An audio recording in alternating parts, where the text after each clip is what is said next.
लेकर, वहाँ के लोगों के खिलाफ जो भी हो रहा है उसको लेकर सरकार सुभाष नागरे काफी भड़क गए हैं। वो लोग जो हम पर उंगली उठाते हैं उनसे जाकर कह दो कि वो अपनी तहजीब, अपना रिवाज अपने पास रखे, काम आएगा उनके।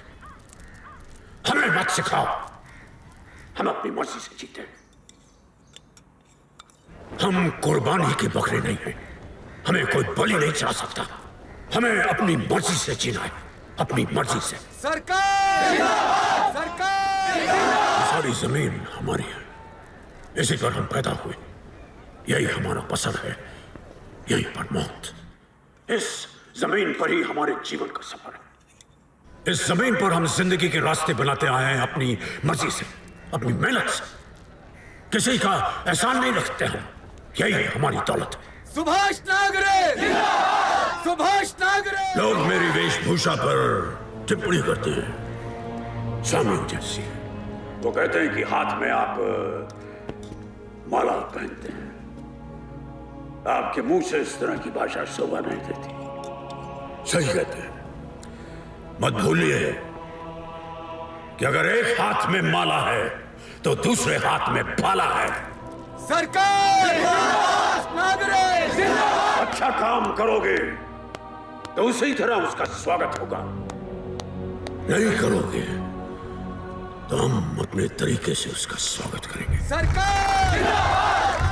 कुछ लोगों को मेरे गुस्से की वजह से होने वाला आचरण खटकता है, खटकना चाहिए, क्योंकि यह गुस्सा मेरा नहीं है, यह गुस्सा आपका है।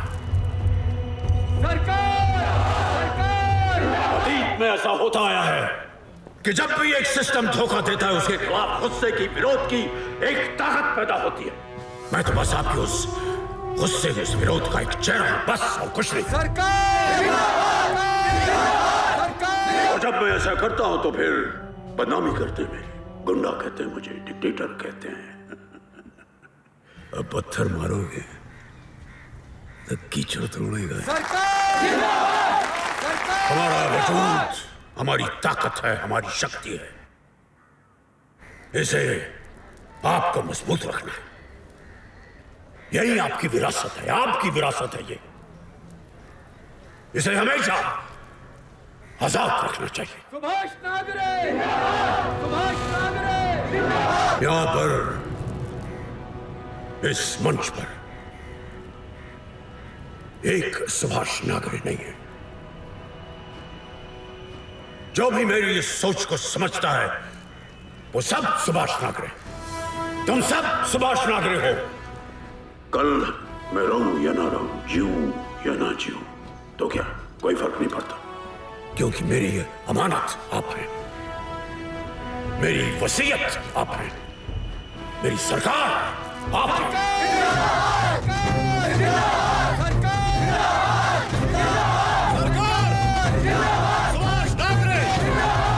जय हिंद।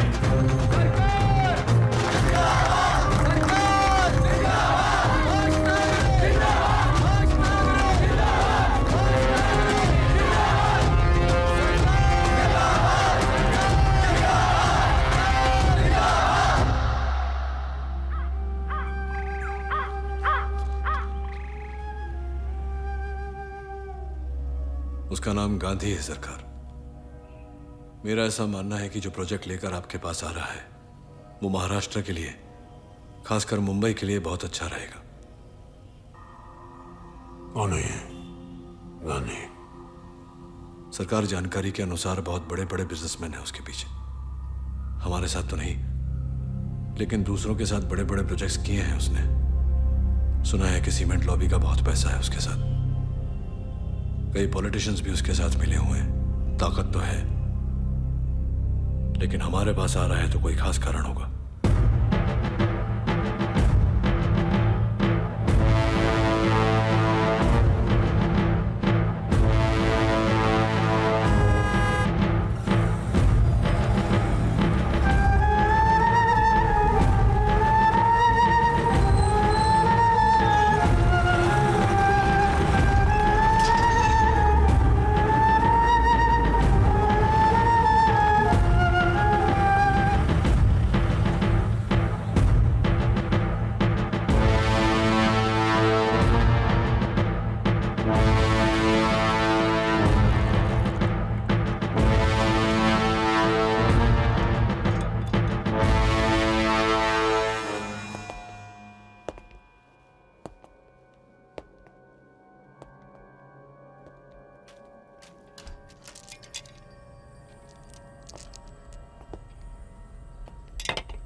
मैंने आपके बारे में कुछ ऐसा सुना है कि आप वही करते हैं जो आपको सही लगता है।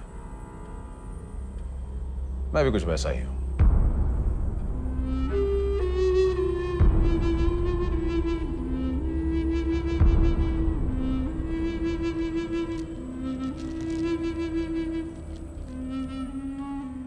मैंने आपके बारे में यह भी सुना है कि आप फालतू बातों में वक्त बर्बाद नहीं करते।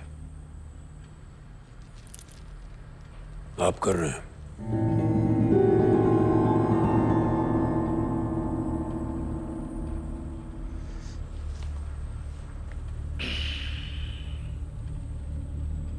I like that. Dharavi east में एक जगह है जहां हम 20,000 करोड़ का एक प्रोजेक्ट बनाने का प्लान कर रहे हैं, लेकिन इसके लिए हमें वहां से कम 15,000 लोगों को हटाना पड़ेगा। ऐसा नहीं है कि इस काम के लिए हमारे पास आपके सिवा और कोई रास्ता नहीं है।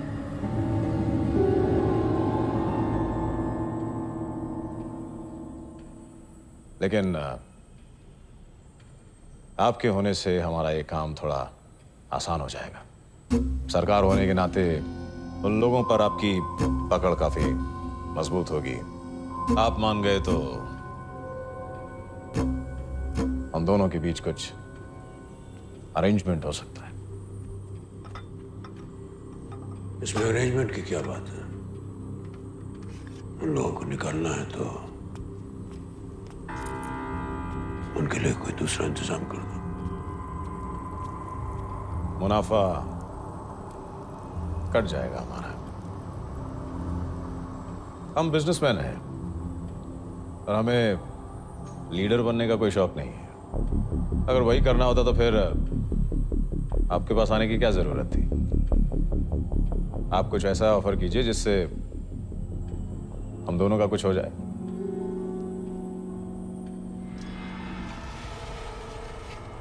गोकुल के कहने पर मैं तुमसे मिलने के लिए इसलिए राजी हुआ क्योंकि मैं भी समझता हूं कि ये प्रोजेक्ट तुम लोगों के लिए अच्छा है, लेकिन हर अच्छाई की कोई निर्धारित कीमत होती है। वो चाहे पैसा हो, ज्ञान हो या फिर दर्द।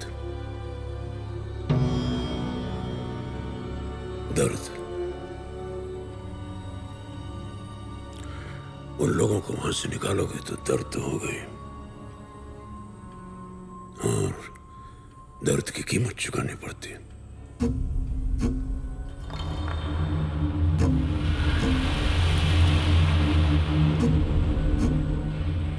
अब जब तुमसे हमने सुन ही लिया है कि तेरा और तेरे पीछे जो लोग हैं उनका इरादा क्या है, मेरा जवाब भी सुनना। मैं ये नहीं करूंगा।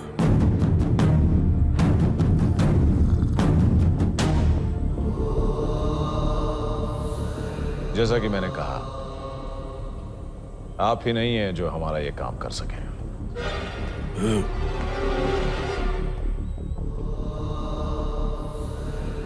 और मैं किसी और को करने भी नहीं दूंगा।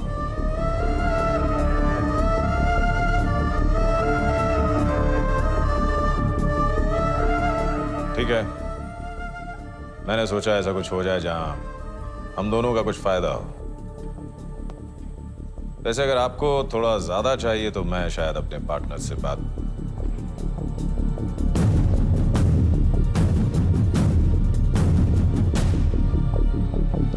रमन,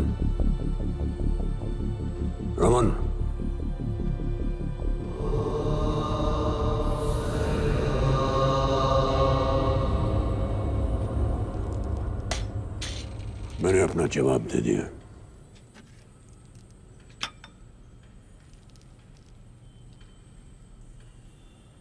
आपके बारे में मैंने ये गलत सुना था कि आप समझदार हैं, लेकिन मैंने तुम्हारे बारे में सही सुना।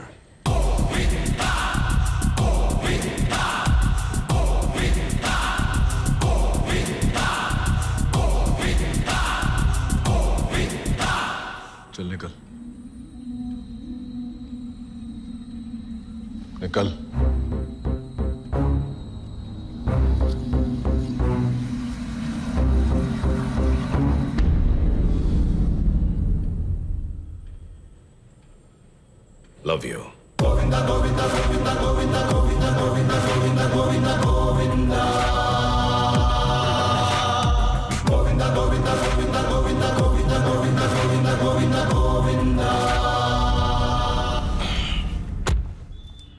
सर, मैं अभी भी वहां से निकला हूं।